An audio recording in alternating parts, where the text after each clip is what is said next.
Welcome back to my channel face it. I hope তোমরা সবাই ভালো আছো আর আমি অনেক ভালো আছি। তো আজকে চলে এসেছি নতুন একটা মেকআপ টিউটোরিয়াল নিয়ে, যেটা টপিক হচ্ছে যারা কলেজ স্টুডেন্ট আছো কিংবা যারা চাইছো নো মেকআপ দুটোরই কম্বিনেশনে আজকের এই মেকআপ লুকটা ক্রিয়েট করেছি। তো চলো ভিডিওটা তাহলে স্টার্ট করা যাক। যে কোনো কাজ করার আগে যেমনভাবে প্রিপারেশন নেওয়াটা জরুরি হয়, তেমনভাবেই মেকআপের কাজ করার আগে ফেস প্রিপারেশনটা প্রচণ্ডভাবে প্রয়োজনীয়।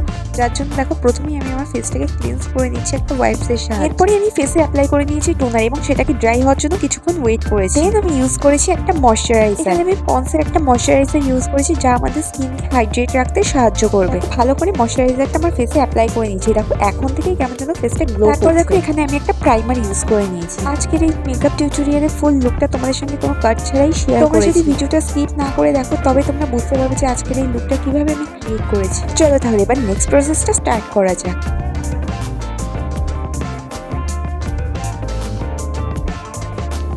এরপর দেখো আমি আমার ফেসটাকে কারেকশন করে নিচ্ছি একটা কালার কারেক্টারের সাহায্যে, যেখানে যেখানে আমার dark circle, uneven skin tone এবং ডার্ক স্পট রয়েছে সেই জায়গাগুলো। এরপর যে জায়গাগুলোতে আমরা কালার কারেক্টার ইউজ করছি সেখানে একটা বিউটি ব্লেন্ডারের সাহায্যে খুব ভালো করে ব্লেন্ড করে নিতে হবে। ব্লেন্ডিং যদি ভালো না হয় মেকআপ লুক কিন্তু ভালো আসবে না। তার জন্য খুব ভালো করে ব্লেন্ডিংটা করতে হবে। চলো তাহলে এবার আমিও ভালো করে ব্লেন্ড করে নিই। আর তোমরা কে কোথা থেকে ভিডিওটা দেখছো অবশ্যই কিন্তু কমেন্ট করে জানিও। আর এই মেকআপটাকে আমি কিভাবে ওয়াটারপ্রুফ বানালাম সেটাও রয়েছে আজকে এই ভিডিওর মধ্যে, তাই কোনো স্কিপ ছাড়াই ভিডিওটা দেখতে থাকো। আশা করি তোমরা অনেক কিছুই শিখতে পারবে।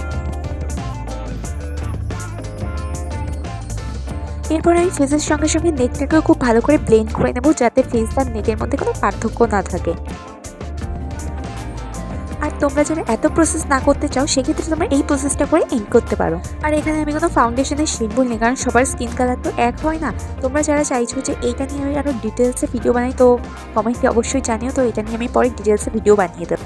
আর এখানে দেখতেই পাচ্ছ আমি আমার ফেসটাকে হাইলাইটার কন্ট্রোল করে নিচ্ছি। আর এখানে আমি কন্ট্রোলটা সেভাবে একটা অ্যাপ্লাই করিনি। তারপর দেখো এখানে আমি পুরোটা ভালো করে ব্লেন্ড করে নিয়েছি। দেন আমি ইউজ করেছিলাম একটা কম্প্যাক্টটা ইউজ করার আগে আমি ওটাকে ভালো করে আগে ভিজিয়ে নিয়ে পুরো ওর মধ্যে থেকে জলটাকে বার করে নিয়েছি। তারপরে আমি কম্প্যাক্টটা ইউজ করেছি। আর এটা ইউজ করলে তোমাদের মেকআপটাও ফুল ওয়াটারপ্রুফ হয়ে যাবে। আর এরপর আমি চলে গেছিলাম আই মেকআপে, যার জন্য দেখো আমি ভালো করে একটা স্পুলের সাহায্যে আমার আইব্রোটাকে কম করে নিচ্ছি।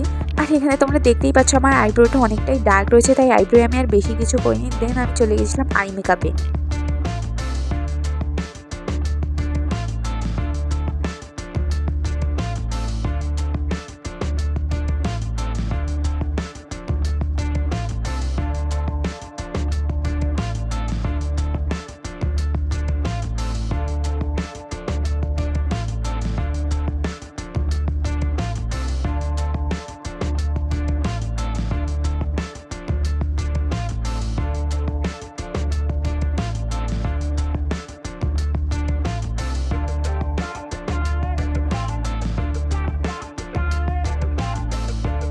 আর লিপস্টিক পরার ক্ষেত্রে আমি সবসময় আমার লিপটাকে প্রথমে ড্র করে নিই, দেন আমি লিপস্টিক অ্যাপ্লাই করি।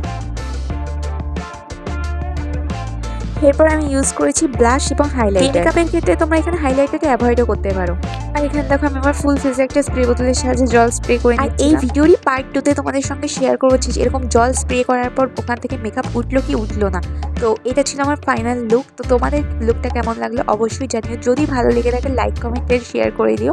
আর সাবস্ক্রাইব করে বেল আইকনটিকে ক্লিক করতে একদম ভুলো না। দেন দেখো লাস্টে আমি হাইলাইটার আর মাস্কারা ইউজ করেছি, কোনো রকম আমি আইলাইনার ইউজ করিনি। তো এটা ছিল আমার ফাইনাল লুক। তো লুকটা জানিও তোমাদের কেমন লাগলো। আজকের জন্য টাটা।